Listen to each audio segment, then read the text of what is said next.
Raymond Albert Ray Kroc was an American businessman of Czech origin.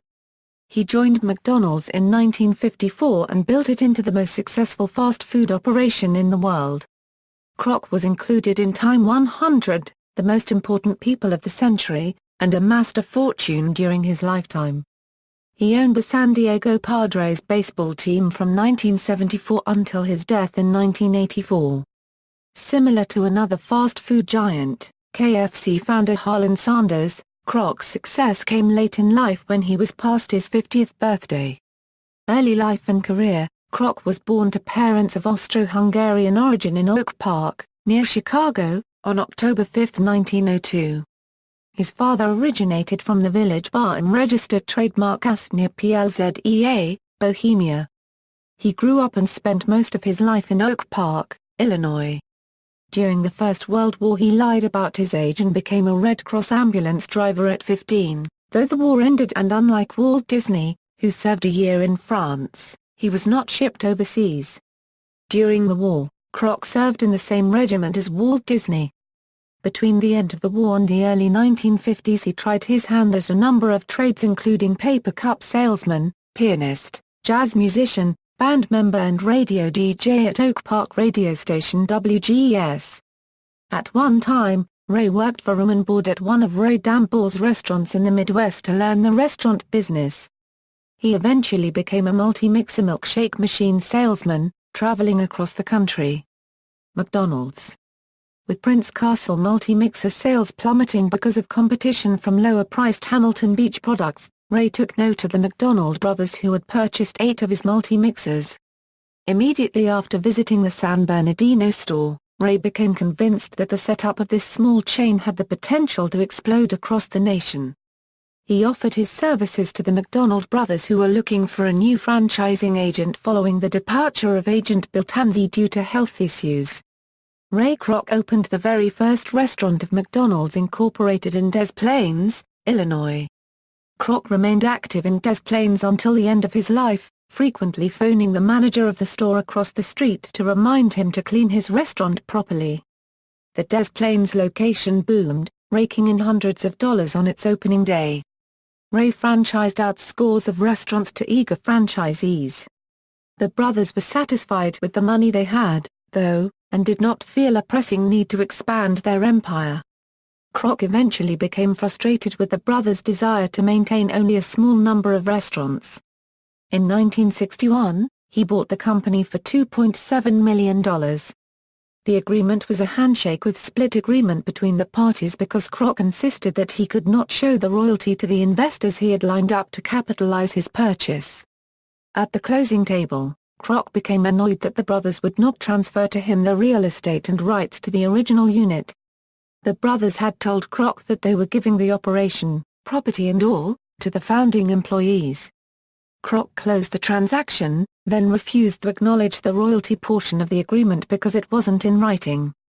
The McDonald brothers consistently told Kroc that he could make changes to things like the original blueprint, but despite Ray's pleas, the brothers never sent any formal letters which legally allowed the changes in the chain. Kroc also opened a new McDonald's restaurant near the McDonald's to force it out of business. After finalizing the agreement with the McDonald brothers, Kroc sent a letter to Walt Disney. Kroc wrote, "I have very recently taken over the national franchise of the McDonald's system. I would like to inquire if there may be an opportunity for a McDonald's in your Disney development."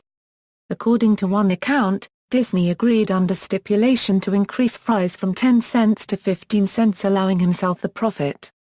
Kroc refused to gouge his loyal customers, leaving Disneyland to open without a McDonald's restaurant. Many others believe that this is a happy ending retelling of the Disney story by some McDonald's marketing executives. Most probably, the proposal was returned without approval. Kroc maintained the assembly line speedy service system for hamburger preparation, which was introduced by the McDonald brothers in 1948. He standardized operations, ensuring every burger would taste the same in New York or Tokyo. He set strict rules for franchisees on how the food was to be made, portion sizes, cooking methods and times, and packaging. Kroc also rejected cost-cutting measures like using soybean filler in the hamburger patties.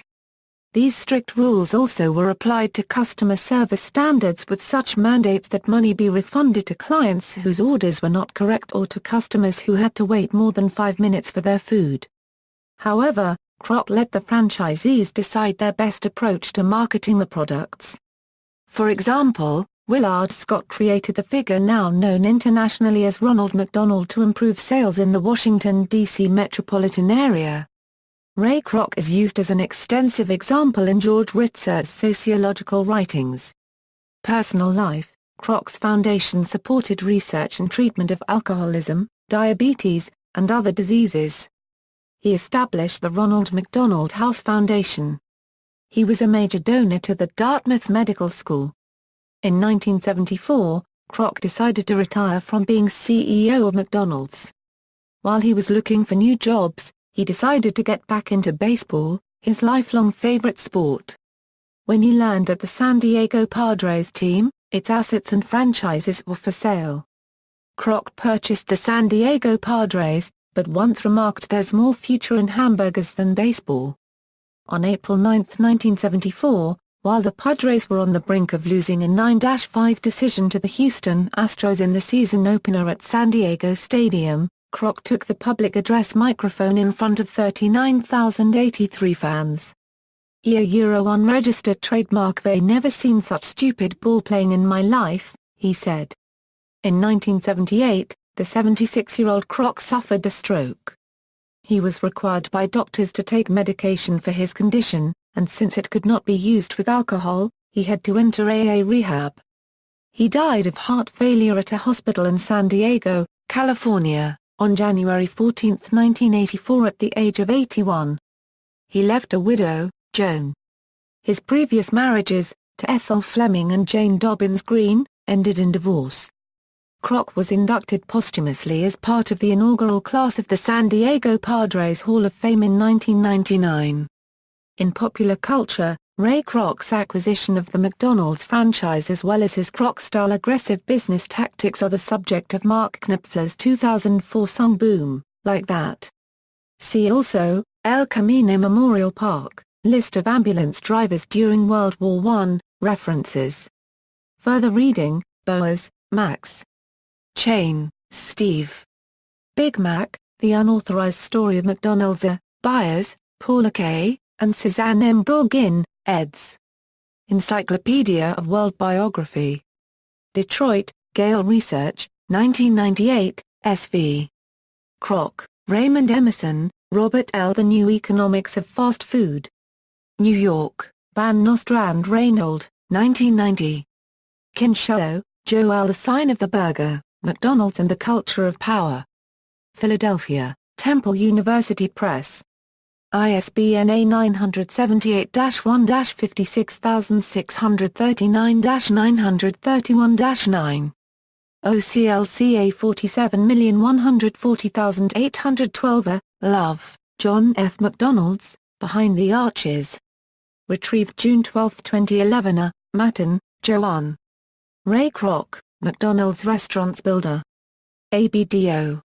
ISBN A978-1-61613-559-1.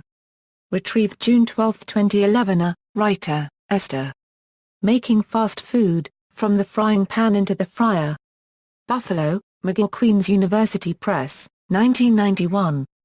Janice Claire Simpson, Ray Kroc, Big Mac Man, Biography, Ray Kroc, Fast Food MCMGHGHILLIONAIRE video, external links, Ray Kroc at Find a Grave, Time Magazine Profile, Forbes Greatest Business Stories excerpt, Ray Kroc at the Notable Names Database.